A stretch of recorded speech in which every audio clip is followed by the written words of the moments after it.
Hey there, Margie Bryce here, bringing you the Krabby Pastor podcast. And I don't think you're going to be too surprised to know that it's too easy today to become the Krabby Pastor. Our time together will give you food for thought to help you be the ministry leader, fully surrendered to God's purposes and living into whatever it takes to get you there and keep you there. So we're talking about sustainability in ministry. As some of you who have been listening so far know, I have spent the past 12 plus weeks dealing with a broken wrist and all that entails. And at week 6, I started physical therapy. That was yards of fun. Anyway, moving on here. But what that has also meant is that I have not taken my grandson by myself anywhere. And he was just at the age where it's interesting to go to the store and look at stuff and point stuff out and chat your way through the store. But I have not done that until last week. So I decided I was going to do that. We've tossed a cold back and forth, not a COVID, but a cold back and forth in the house. And my son was just dealing with his. And I thought, if I took my grandson to the store, he's 18 months now, that would give him, an hour and a half sanity break or so. That was the goal. That was the plan. So I had 2 stops I had to make. Well, one really was to Michael's to buy some supplies for a jewelry project I'm working on. And then, Old Navy is there too. So I thought, well, we'll meander from one spot to the other, even though they're not like next to each other on the strip mall. It ended up being a further hike than what I thought, but oh well. So I loaded Royce up into the car seat, which, he's 18 months. He's a little heavy. The car seat is in the middle and it just is tricky. And I did it. We got to the store and I'm still focusing heavily, as I'm parking, I'm focusing heavily on what I'm going to do and how I'm going to do it. So I parked by Old Navy thinking that I'm going to take my grandson and I'm going to walk down to Michael's and get my stuff in Michael's, put him in a cart, go in Michael's, get what I need, and then, make that stop to, Old Navy. So fine, simple, right? So you'd think. Well, I got him out of the car seat and we made it up to the sidewalk and I realized, wow, he's a little heavier when you're walking than I recall. Just picking him up around the house is different than when you're going to hike somewhere with him.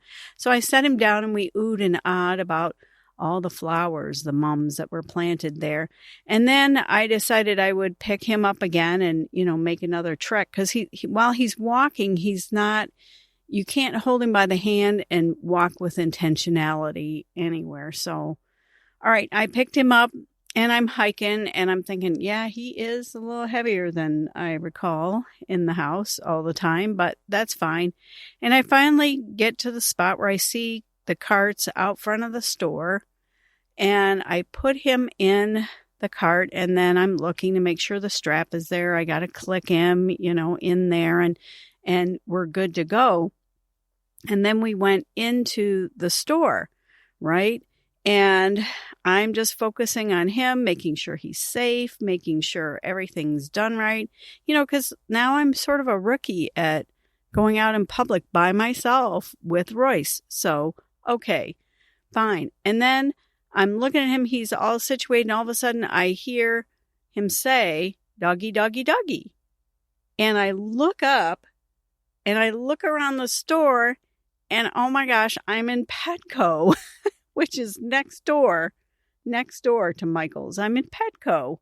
So, okay, I'm thinking, oh my gosh, how did this happen? How on earth did this happen?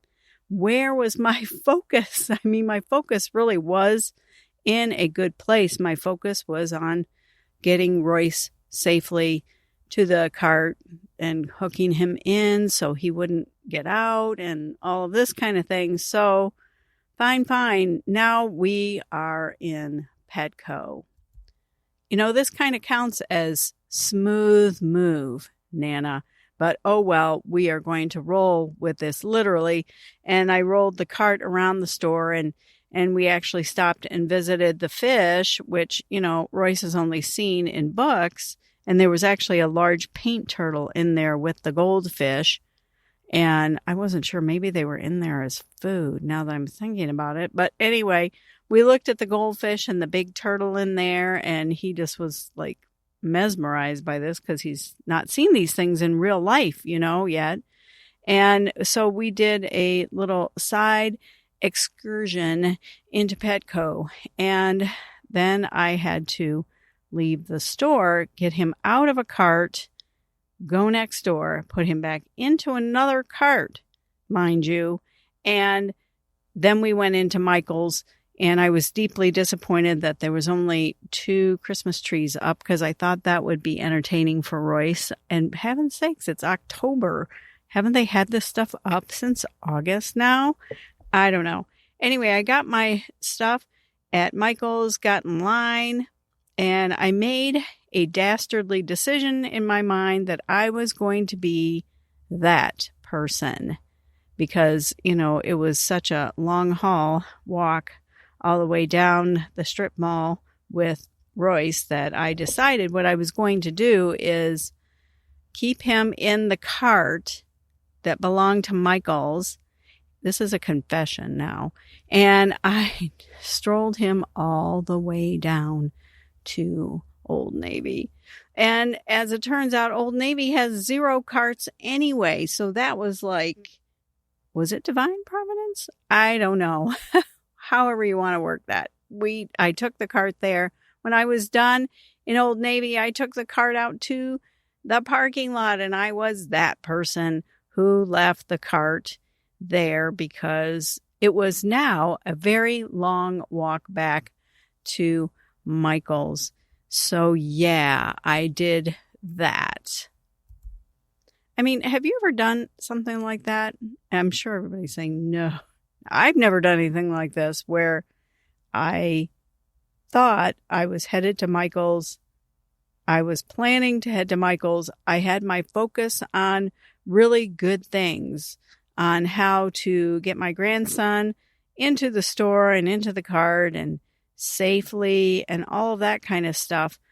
My plan A was to go to Michael's. My focus was maybe not exactly, it was in a great place. It was in the place where it somewhat needed to be, but I lost track of the big picture here. I was focused on some details that were very important and very good. And my plan A ended up being plan B.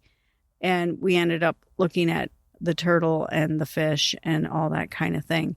So I just didn't end up immediately where I wanted. And I guess I'm offering all of this to raise the question of, where is your focus? Is your focus on the right things? And while you're looking at focusing on the right things, the good things, maybe the immediate things, we always have to remember that those also play into and are connected to the big pictures in life that we are driving towards.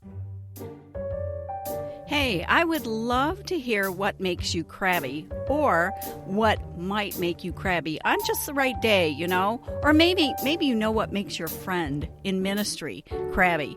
You could send that along too. Send it to Margie at margiebryce.com. That's Margie at margiebryce.com, and that may indeed be fodder for our next session together. Now, I am the shortest distance between 2 points is a straight line kind of person.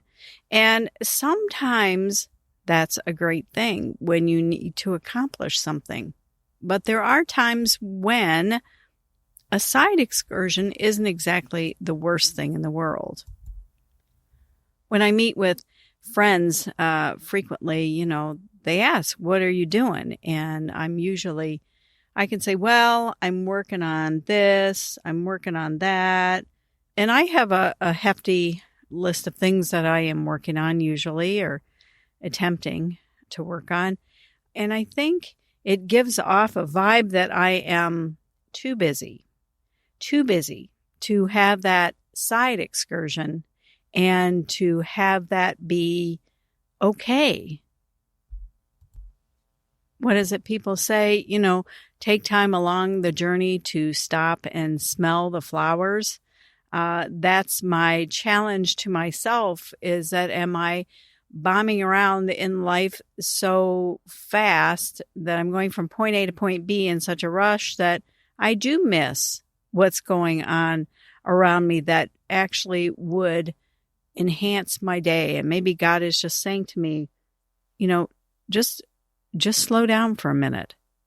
It's okay. My secret is, and maybe I should just not make it be a secret. Maybe that's my faux pas with this, that the secret is I would ditch whatever I'm doing, usually for some coffee time with a friend. But, sometimes they don't ask because they perceive that I am busy. And I am a busy person. That's just kind of who I am. But hands down, I would love to just stop whatever I'm doing and have that momentary side excursion. That's why I thought it was kind of we're in Petco, I guess. Now we are going to go see what's interesting to see in Petco, which, then it occurred to me that, taking your grandson to the pet store might be kind of a cool thing to do on a, what should we do kind of day, which that really would never have occurred to me otherwise. So that wasn't such a bad thing exactly either. I think that God plants surprises along our journey. And sometimes we are moving too fast to even behold them.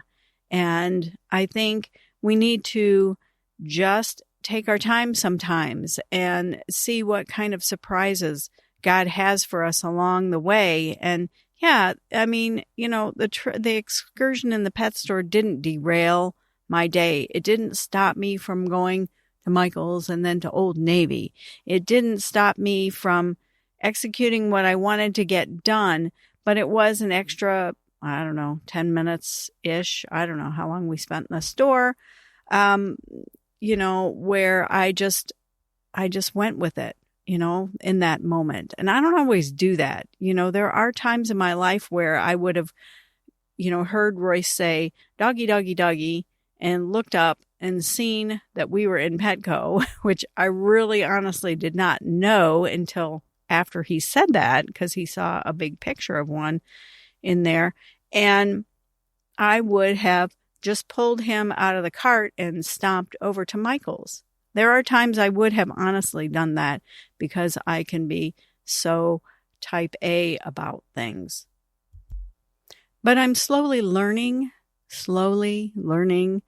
to take these moments and just run with it for a second. It really isn't going to kill anything if I took 10 minutes in the pet store. And yeah, it messed up my timeline because I can be very clock driven.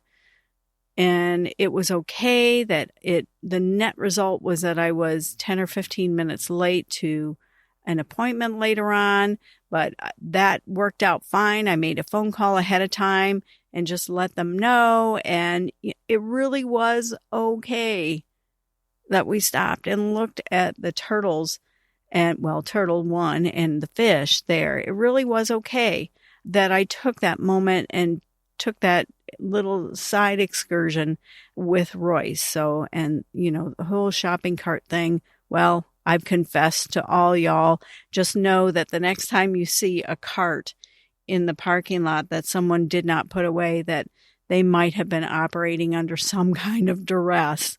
And so don't judge me on that point. So just, doing the best that I can in that moment. So that's my word for the day, friends. And, be that person willing to take that momentary side excursion to come up for air, to look at what's interesting and cool around you, to take time for a coffee break, just to sit and chat with a friend or anybody, or just to sit quietly and just be and just enjoy the goodness of God all around us. Hey, thanks for listening. Thanks for considering what it looks like to be the crabby pastor. And my hope and prayer would be that you would be doing everything that you need to do to not be the crabby pastor.